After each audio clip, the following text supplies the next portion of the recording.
नमस्कार। History sheeter के इस खास प्रोग्राम में आपका स्वागत है। मैं हूं आपके साथ आशीष पांडे। आज हिस्ट्री शीटर में एक ऐसी दास्तां जो मुंबई के अंडरवर्ल्ड की परिभाषा बदल देती है। आज कहानी मुंबई की पहली लेडी डॉन की।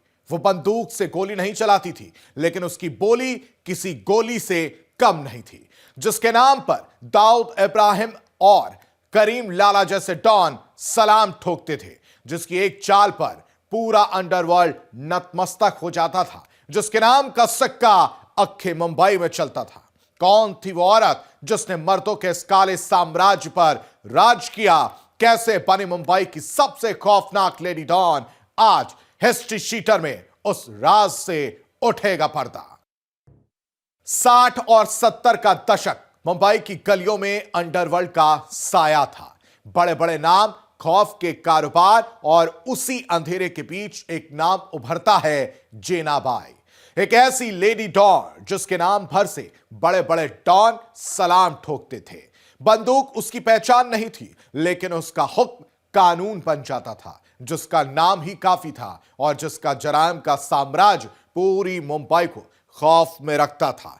यह कहानी है उस औरत की जिसने अंडरवर्ल्ड पर अपने अंदाज में राज किया।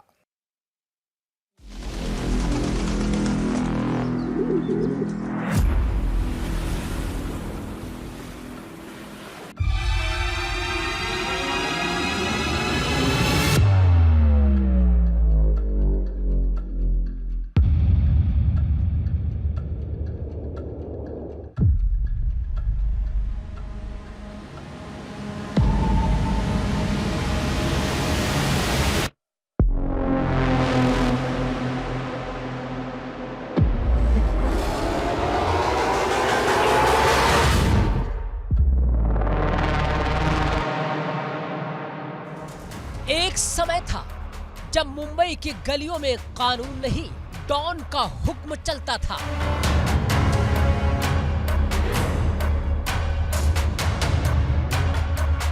करीम लाला, हाजी मस्तान और बाद में दाऊद इब्राहिम, ये वो नाम थे जिनसे मुंबई कांपती थी।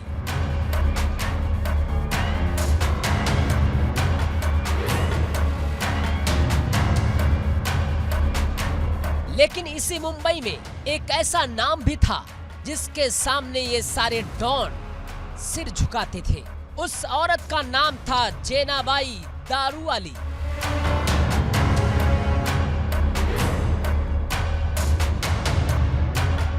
सत्तर का दशक मुंबई अंडरवर्ल्ड का स्वर्ण युग। स्मगलिंग, दारू, हवाला और रंगदारी, हर धंधे में खून की गंध। लेकिन इस पूरी जराइम की दुनिया में एक औरत ऐसी थी जिसे कोई डॉन नहीं बल्कि मासी कहकर बुलाता था।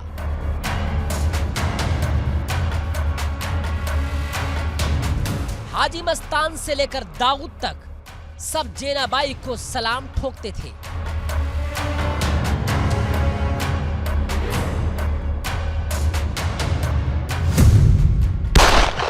जेनाबाई की ताकत बंदूक नहीं थी, उसकी ताकत थी उसका दिमाग, उसका नेटवर्क और उसका रुतबा।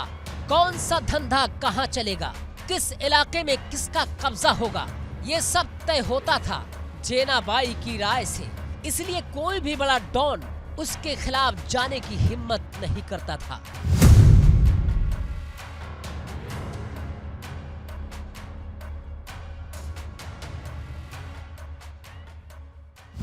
मुंबई अंडरवर्ल्ड का सफर सिर्फ करीम लाला, हाजी मस्तान या फिर दाऊद इब्राहिम तक ही सीमित नहीं था, बल्कि एक और नाम था जो इन सबसे कहीं पहले और इन सबसे कहीं ऊपर था। वो नाम था जेनाबाई दारूवाली का। एक गरीब घर की बेटी से लेकर अंडरवर्ल्ड की मौसी बनने तक का ये सफर। ये कहानी है मुंबई अंडरवर्ल्ड की सबसे पहली माफिया क्वीन की। जेनाबाई का असली धंधा था दारू। मुंबई में अवैध शराब का एक बड़ा नेटवर्क, इसके साथ स्मगलिंग के दूसरे धंधे, सोना, इलेक्ट्रॉनिक्स, विदेशी माल, पैसा बेहिसाब, रुतबा बेमिसाल।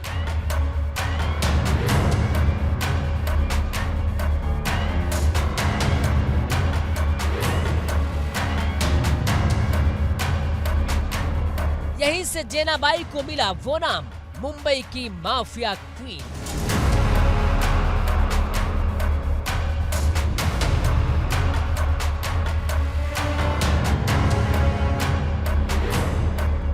इमरजेंसी के बाद देश की राजनीति बदली और उसके साथ मुंबई का अंडरवर्ल्ड, नए नए डॉन, नए नए गैंग, नया खून, गैंगवार शुरू हो गया। हाजी मस्तान, करीम लाला, वरदराजन और उभरता हुआ दाऊद इब्राहिम सब अपना नेटवर्क फैलाने में लगे थे।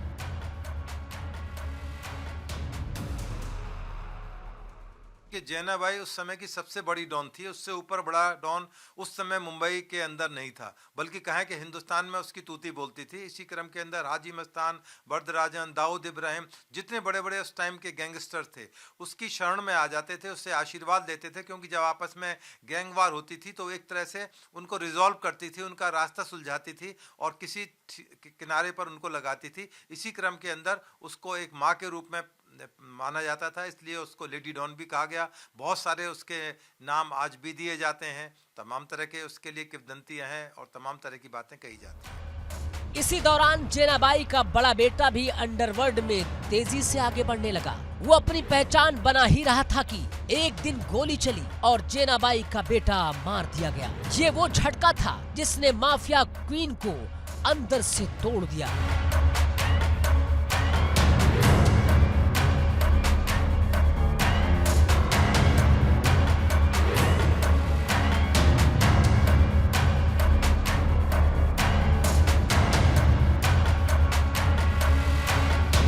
पुलिस और जेनाबाई दोनों हत्यारों तक पहुंचे, लेकिन फिर जेनाबाई ने ऐसा फैसला लिया जिसने सबको चौंका दिया।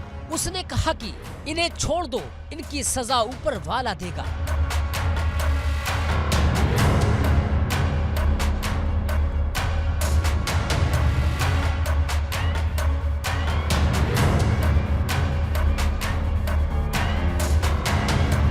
अंडरवर्ल्ड में ये बात पहली बार हुई थी। बेटे की मौत और बढ़ती उम्र, जेनाबाई अब बदल रही थी। वो जराइम की दुनिया से दूरी बनाने लगी।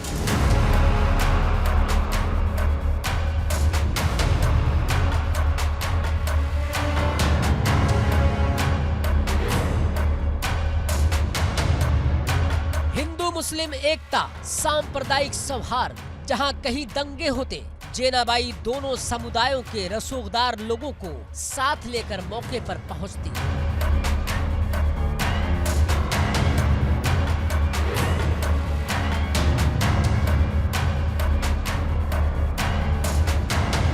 उनकी छवि धीरे धीरे बदलने लगी, लेकिन अंडरवर्ल्ड भावनाओं से नहीं चलता। नए नशे, नए स्मगलिंग, नई पीढ़ी के डॉन, जेनाबाई इन सब से दूर होती चली गई। उसका नेटवर्क टूटने लगा और जब रसूख घटा तो हाजी मस्तान से लेकर दाऊद तक सबने दूरी बना ली।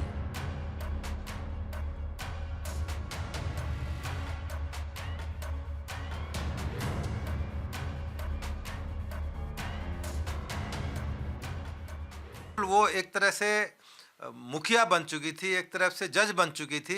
जितनी भी गैंगवार होती थी, जितनी भी इस तरह के क्राइम के चीज़ें होती थी, वो डायरेक्ट उनको कांटेक्ट करती थी, उनको बुलाती थी, उनको आमने सामने बैठाकर तमाम मामले रिजॉल्व कराती थी। इसी क्रम के अंदर जितने भी उस समय के टॉप के गैंगस्टर्स थे उसको एक माँ के रूप में एक अपना आशीर्वाद लेने के लिए उससे आते थे और जो वो कहती थी मुंबई शहर के अंदर वही होता था।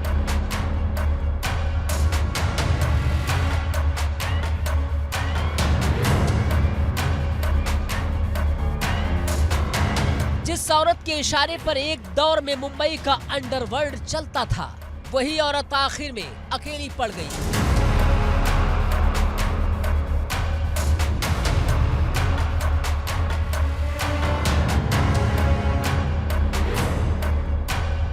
ये कहानी है ताकत की, दहशत की और वक्त के उस सच की कि अपराध की दुनिया में कोई स्थायी नहीं होता।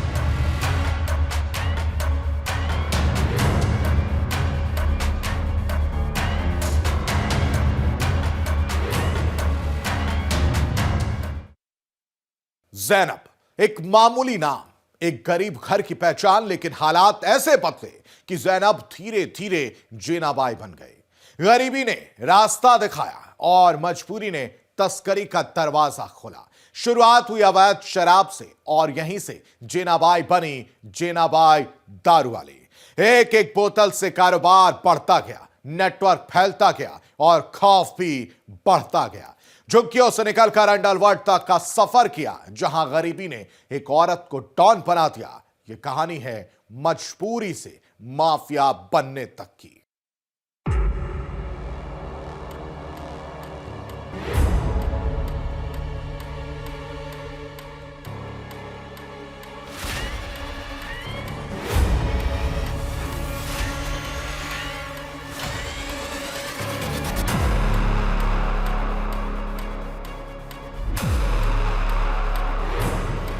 मुंबई एक ऐसा शहर जहां सपने बिकते हैं और जरूरत पड़े तो जिंदगी भी।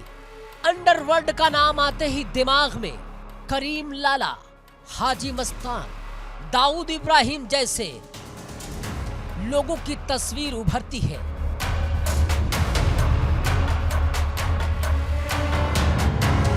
लेकिन क्या आप जानते हैं, इन सब डॉनों से पहले और इन सब डॉनों के ऊपर एक औरत थी जिसे सब मौसी कहकर बुलाते थे, जिसके इशारे पर गैंगवार रुक जाते थे, जिसके फैसले अंडरवर्ल्ड में पत्थर की लकीर माने जाते थे। उस औरत का नाम था जेनाबाई दारूवाला।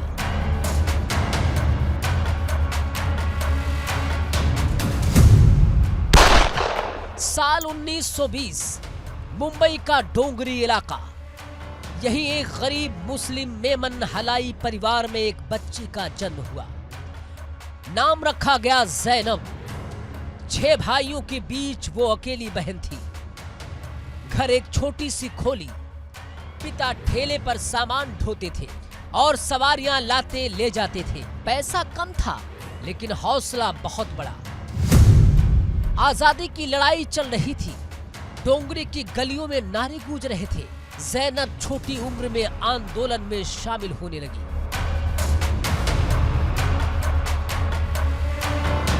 कभी किसी हिंदू को मुस्लिम से बचा लेती, तो कभी घायल आजादी के सिपाही को घर में छुपा लेती।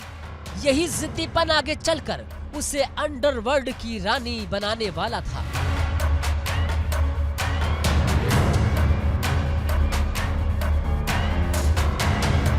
बॉम्बे अंडरवर्ल्ड बंदूक से नहीं बल्कि इजाजत से चलता था, और ये इजाजत आती थी एक महिला के पास से, जिसका नाम था जेनाबाई दारूवाली। हाजी मस्तान जिसे सलाह लेने आता था, दाऊद इब्राहिम जिसे प्यार से मासी कहता था। ये कहानी है उस माफिया क्वीन की जिसके एक इशारे पर गैंगवॉर थम जाती थी। उस दौर में लड़कियों की जिंदगी का फैसला जल्दी हो जाता था। जैनब की शादी भी महज 14 साल की उम्र में कर दी गई। शादी के बाद भी वो आंदोलन में जाती रही, लेकिन जब भी वो किसी हिंदू को पुलिस से बचाती, पति उसे बेरहमी से पीटता।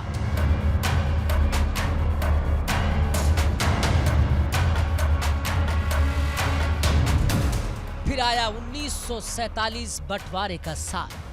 देश टूटा, लोग उजड़े। जैनब के पति ने कहा पाकिस्तान चलो, लेकिन जैनब ने साफ मना कर दिया। नतीजा ये रहा कि पति अकेले पाकिस्तान चला गया।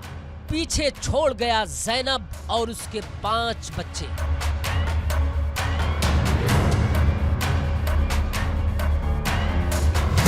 जैनबी और जैनाबाई, इनका जन्म एक चाल के अंदर, झुग्गी झोंपड़ी के अंदर, डोंगरी एरिया के अंदर हुआ था।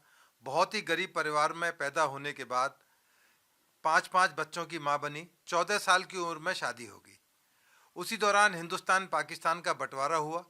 पति ने उनको जिद करी कि तुम्हें बच्चों के साथ पाकिस्तान चलना होगा, परंतु वो पाकिस्तान जाना नहीं चाहती थी। वो भारत में ही बसना चाहती थी, मुंबई के अंदर ही बसना चाहती थी। अल्टीमेटली उनका जो डिसीजन था, उन्होंने अपने पति को छोड़ दिया और अपने 5 बच्चों के साथ डोंगरी के एक छोटी सी झुग्गी के अंदर उन्होंने जीवन शुरू किया। चुनौती ये थी कि 5 बच्चे और खुद अपने शरीर के ऊपर, और बच्चों को कैसे पढ़ाना लिखाना, उनके शिक्षा, उनका भोजन का इंतजाम किया जाए। तो धीरे धीरे उन्होंने बहुत छोटे लेवल से अपना काम शुरू किया, क्योंकि उस टाइम शराब की छोटी छोटी थैली या बॉटली बेचना एक आम था मुंबई के अंदर, चोरी छिपे। तो इस तरह से वो दारूवाली के नाम से भी जाने लगी, जैनाबाई दारूवाली। और दारूबाई की जो कहानी थी वो धीरे धीरे बढ़कर अपराध की दुनिया में उसका कनेक्शन ऑटोमेटिक शुरू हो गया। उसको यही नहीं पता लगा कि वो कब अपराध की दुनिया में आ गई। अब सवाल था, पेट कैसे भरे, बच्चे कैसे पले, घर कैसे चले। देश आजाद हुआ था लेकिन हालात बदतर थे। मुंबई में राशन की भारी किल्लत थी। सरकार ने सस्ते राशन की स्कीम शुरू की। यही जैनब को पहली बार धंधा दिखाई दिया। उसने चावल बेचने शुरू किए। धीरे धीरे ये काम राशन स्मगलिंग में बदल गया। हालांकि चावल का धंधा ज्यादा नहीं चला, लेकिन जैनब ने एक चीज सीख ली, कानून से आगे कैसे सोचना है। इसी दौरान जो प्रधानमंत्री थे भारत के, मोरारजी देसाई, उन्होंने पूरे महाराष्ट्र के अंदर, मुंबई के अंदर शराबबंदी लागू कर दी और जैनाबाई का शराब का धंधा लगभग बंद हो गया। अब फिर वही प्रॉब्लम आई कि बच्चों को कैसे पढ़ाया जाए, अपना एग्जिस्टेंस कैसे बरकरार रखा जाए। तो उन्होंने चावल की स्मगलिंग में हाथ आजमाना शुरू किया, क्योंकि उस टाइम जो राशनिंग थी और शॉर्टेज थी चावल की, तो पूरे महाराष्ट्र के अंदर, खास तौर से मुंबई के अंदर, चावल वो लाना और चावल को महंगे दाम पर बेचना, इसमें उन्होंने बहुत मोटा मुनाफा कमाया। परंतु उसमें डर ये था कि जो उस टाइम बड़े बड़े क्रिमिनल या गैंगस्टर्स थे, उनसे कैसे बचाव करा जाए, कैसे पैसे को छिपा कर रखा जाए, कैसे चावल की स्मगलिंग कंटिन्यू किया जाए। तो इसी दौरान में उनका बहुत सारे गैंगस्टर्स के साथ मिलना जुलना हुआ, जिनमें वरदराजन, दाऊद इब्राहिम और कास्कर और तमाम बड़े बड़े क्रिमिनल्स थे उस टाइम के। उनके साथ में उसका उठना बैठना शुरू हो गया और उसने उनको इस तरह से साथ मिलाया कि पुलिस के साथ भी उसका संपर्क बना रहे और इन गैंगस्टर्स के साथ भी उनका संपर्क बना रहे। चावल की स्मगलिंग के दौरान उसका संपर्क दारू बनाने वालों से हुआ, जहां उसे असली पैसा दिखा। जैनब ने खुद दारू बनाना सीखा, डोंगरी में ही अवैध शराब बनाना और बेचना शुरू कर दिया। धंधा चला, खूब चला, इलाके में उसकी धमक बन गई। अब लोग उसे जैनब नहीं, जैनाबाई दारूवाला कहने लगे। उसके शागिर्द बन गए, पैसा आने लगा और दारू के साथ जुर्म की दुनिया के दरवाजे खुलने लगे। 20 साल के अंदर जैनाबाई मुंबई की सबसे ताकतवर शख्सियत बन चुकी थी। छोटा मोटा अपराध नहीं, पूरे जराइम के कारोबार पर उसकी पकड़ थी। वरदराजन मुदलियार, करीम लाला, हाजी मस्तान, सब जैनाबाई को बहन या मौसी कहकर बुलाते थे। गैंगवार होता तो जैनाबाई रुकवा देती, किसी डॉन पर पुलिस का शिकंजा कसता तो रास्ता निकलवाती।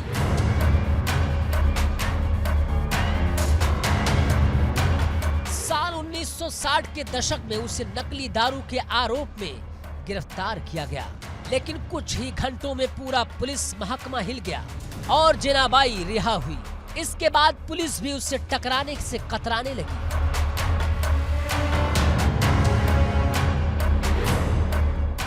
जैनाबाई दारूवाला एक माँ, एक बहन और एक अंडरवर्ल्ड की पहली माफिया क्वीन बनी।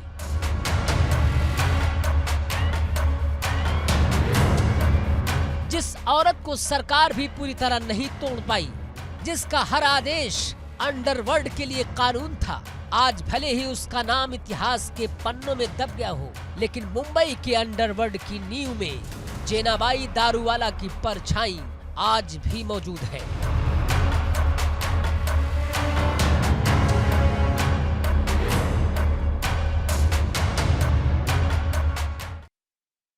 जिसके नाम से बड़ी बड़ी शख्सियतें कांप उठती थी, जिसकी साइन के बिना कोई बिल्डर नई इमारत की एक ईंट तक नहीं रखता था। हाजी मस्तान हो, करीम लाला हो या फिर दाऊद इब्राहिम, अंडरवर्ल्ड के सबसे बड़े नाम भी जैनाबाई के सामने आपा और मासी कहकर दहलीज पर सिर झुकाते थे। लेकिन एक वक्त ऐसा भी आया जब जेनाबाई को दाऊद इब्राहिम से सबसे ज्यादा अफसोस हुआ, जब दाऊद ने अंडरवर्ल्ड की सरहद पार कर मासूमों को निशाना बनाया। जेनाबाई का मानना था अपराध का भी एक उसूल होता है और उसी उसूल को तोड़कर दाऊद ने उसकी नजरों में खुद को गिरा दिया। कौन सा वो काम था जिसने आपा को दुखी कर दिया?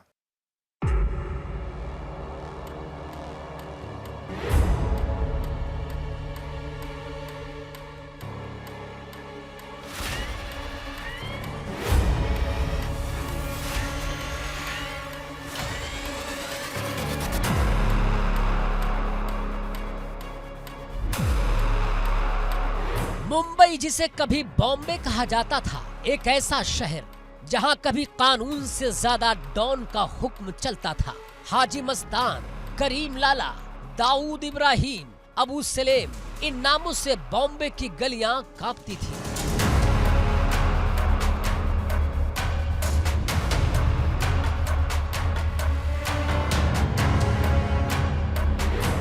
बिना इजाजत ना कोई एक्टर फिल्म साइन कर सकता था, ना कोई बिल्डर इमारत खड़ी कर सकता था। लेकिन इसी पूरी अंडरवर्ल्ड सल्तनत के ऊपर एक और नाम था, एक ऐसी क्वीन जिसके सामने ये सारे डॉन सिर झुकाते थे।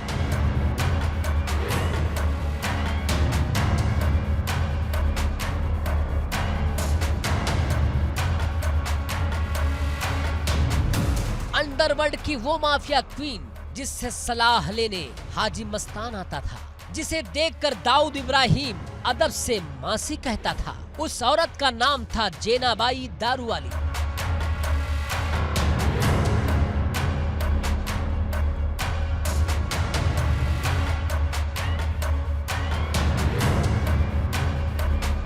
जेनाबाई की शुरुआत बंदूक से नहीं, शुरुआत हुई अनाज की तस्करी से। उस दौर में जब बॉम्बे में कालाबाजारी चरम पर थी।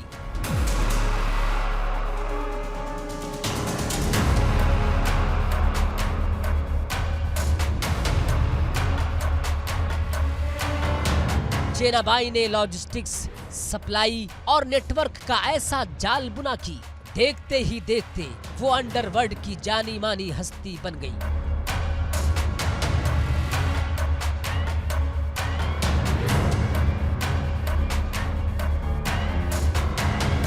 जेनाबाई दारूवाली, जिसने मुंबई अंडरवर्ल्ड को खड़े होते हुए भी देखा और उसे टूटते हुए भी देखा। लेकिन साल 1993 के बम धमाकों ने जेनाबाई दारूवाली को अंदर तक तोड़ दिया था। कहा जाता है कि अगर जेनाबाई का नेटवर्क जिंदा होता तो शायद मुंबई लहूलुहान ना होती। ये कहानी सिर्फ एक माफिया क्वीन की नहीं है, बल्कि ये कहानी पछतावे की भी है। जेनाबाई की ताकत उसकी आवाज में नहीं, उसकी ताकत थी उसकी समझ, उसकी पकड़ और उसका संतुलन। वो जानती थी कि किससे लड़ना है और किससे नहीं, कहाँ पैसा लगाना है और कब पीछे हटना है। इसलिए पुरुषों के दबदबे वाले अंडरवर्ल्ड में भी जेनाबाई टिक पाई।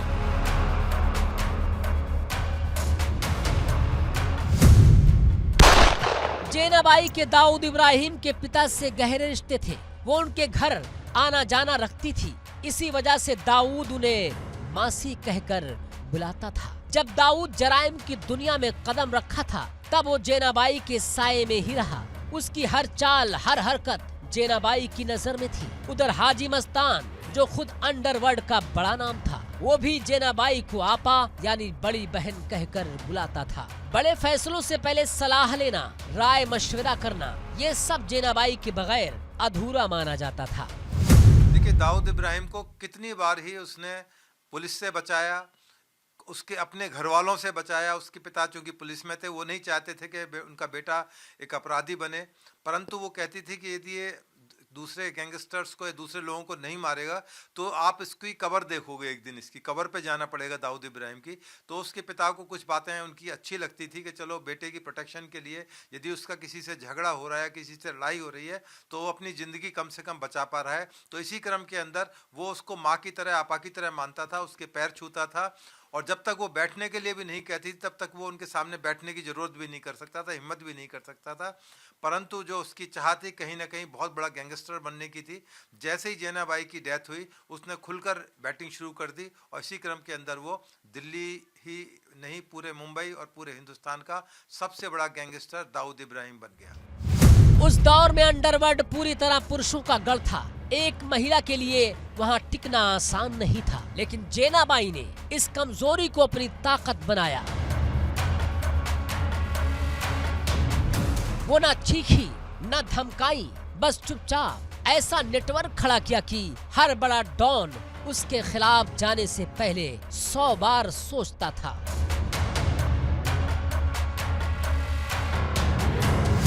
कई बार जो गैंगस्टर्स थे वो इस तरह की कोशिश करते थे कि उसके ऊपर करके कोई अपना काम कर लें या अपना कोई स्मगलिंग का धंधा या एक्सटॉर्शन कर लें, परंतु उसको उसका खामियाजा भुगतना पड़ा क्योंकि उसके पास में तमाम की नर्व्स थी। उसको पता था कि वीक पॉइंट्स कहाँ है, मुझे कहाँ हिट करना है। तो जो पुलिस वालों से जो उसकी मिली भगत थी, उसकी जानकारी थी, वो पुलिस को प्रोवाइड कराकर उनको अरेस्ट करा देती थी। वो एक तरह से पुलिस की बहुत गहरी दोस्त बन चुकी थी। मुखबर तो थी पुलिस के साथ में, यहाँ तक कहा जाता है कि पुलिस को वो पैसे से लेकर तमाम चीज़ें मुहैया कराती थी जो भी पुलिस ऑफिसर्स उस समय के चाहते थे कि उनको इस तरह की चीज़ें दी जाएं, क्योंकि जेनाबाई अब बहुत मजबूत स्थिति में थी, फाइनेंशियल स्थिति बहुत स्ट्रांग थी। चावल के धंधे में, शराब के धंधे में, एक्सटॉर्शन के धंधे में जो भी इतना पैसा उसने कमा लिया था, तो पूरा फ़ायदा पुलिस वालों के साथ भी लेती थी, क्योंकि ये गिव एंड टेक वाली कहानी थी कि तुम मुझे मदद करो, मैं आपकी मदद करूँ। जब बॉम्बे में गैंगवार शुरू हुए, जब दाऊद, अबू सलेम, छोटा शकील जैसे नाम उभरने लगे, तब भी जेनाबाई एक छाया की तरह मौजूद रही, ना सामने ना पीछे, लेकिन हर जगह।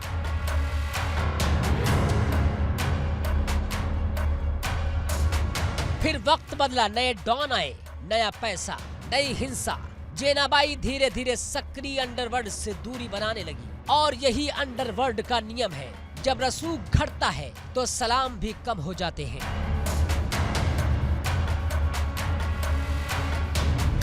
जिस मुंबई में कभी जेनाबाई का साया था, वही मुंबई आगे चलकर और खतरनाक हो गई। लेकिन इतिहास आज भी गवाही देता है कि एक दौर ऐसा भी था जब हाजी मस्तान, दाऊद इब्राहिम और बड़े बड़े डॉन एक औरत के सामने सिर झुकाते थे। उस औरत का नाम था जेनाबाई दारूवाली।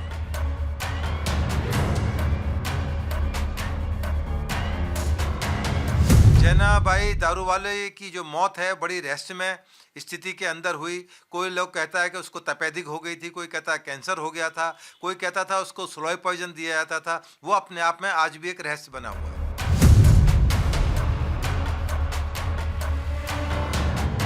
लेकिन फिर आया साल 1993। मुंबई बम धमाके के शहर खून से लथपथ। कहा जाता है कि जेनाबाई इससे टूट गई थी। उन्हें अफसोस था कि अगर मेरा नेटवर्क अब भी होता तो शायद ये धमाके रोके जा सकते थे।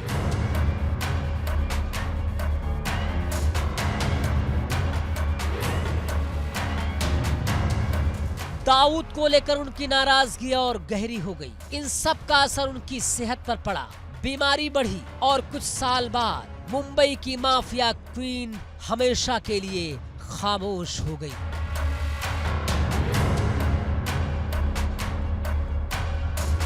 Bureau report, India daily.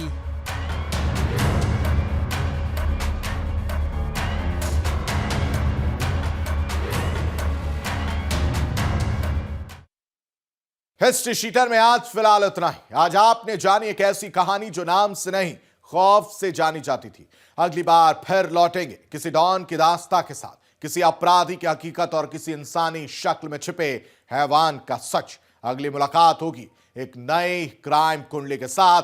तब तक आप अपना ख्याल रखें, सतर्क रहें।